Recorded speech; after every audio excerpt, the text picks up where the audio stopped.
Hey there, Alex here. I know it has only been about half a year since the first Oppo Reno, but we now have the new Oppo Reno2. So let's take a quick look at the phone and see what's new about it. On the outside, it actually doesn't look that different from the first Reno, which is a good thing, because that was a pretty good looking phone. The things that I like about the design of the phone are all still here. The shark fin pop-up mechanism, no camera bump on the phone, the matte finishing, unique color options, and even this tiny little nub that protects the rear glass panel if you like to use your phone without a case. The phone is slightly taller, thicker, and heavier. It feels solid and well built. However, it is still lacking an official IP rating for water and dust resistance. The screen is ever so slightly taller than before, but just as good looking. I like that it's a flat display, the colors looks nice, and outdoor visibility is good. Because the bezels are really thin and there isn't a notch, it's just a joy to use. I was hoping that they would be able to fit in stereo speakers this time round, but unfortunately, it's still the same loud but average sounding speaker. At least the headphone jack is still here. In terms of specifications, the Reno2 is using the Snapdragon 730G, which is essentially a 730 with an overclocked GPU.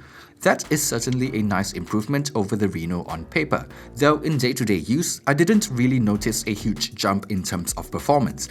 From Qualcomm's marketing materials, my guess is that the G stands for gaming, which is a little funny because the game that I play the most, Mobile Legends, doesn't support high frame rate for this chipset yet.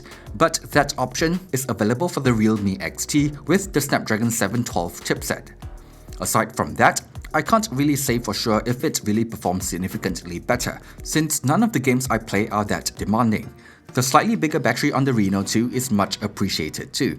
Even with heavier usage, I'll still have around 30% battery remaining at the end of the day. It comes with a 20-watt fast charger as well, so I don't think that the lack of wireless charging is a big deal here. Another small but nice little change is that there is now support for expandable storage. It's not a dedicated slot, but it's still nice to have that option if you don't use two SIM cards. The Reno2 runs ColorOS, and it's a good enough user experience. It's not as clean as stock Android of course, but the performance is decent and it has a bunch of useful features. Like I mentioned in my Realme XT review, I'm not a huge fan of how it looks, but then this is Android. It's very customizable. Anyway, unless you have a strong preference for stock Android or you want fast updates, I think the software experience here is just fine. When it comes to camera performance, this is where you'll find the biggest upgrade over the Reno. While the main rear camera is technically the same IMX586 sensor as before, the image processing on the Reno2 is noticeably better than it was on the Reno, especially in low light. Daylight shots looks about the same though, which is to say it's good but not mind-blowing.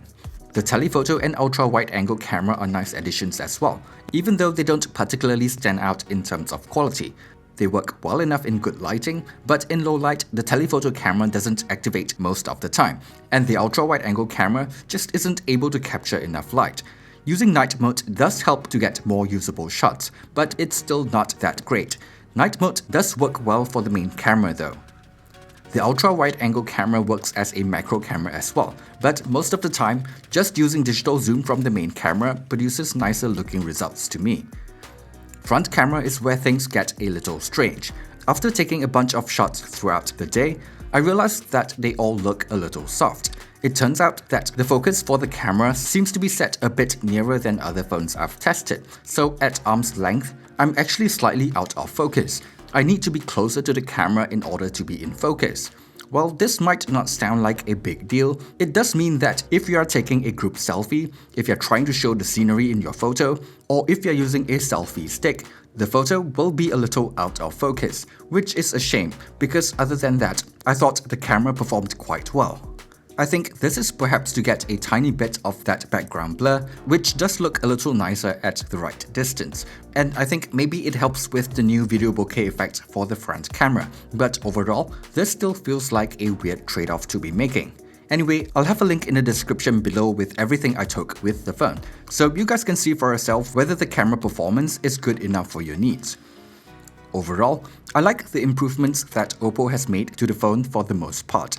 It might not have the best hardware specifications, but it is a mostly enjoyable phone to use, and I also think that it is one of the prettiest phones in the market right now.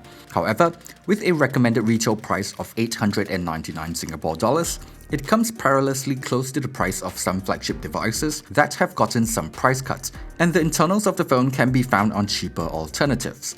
So while I do think that the design of the phone looks like it could be worth that much, and it is a nice phone to use, my recommendation is to wait for discounts and promotions if you can.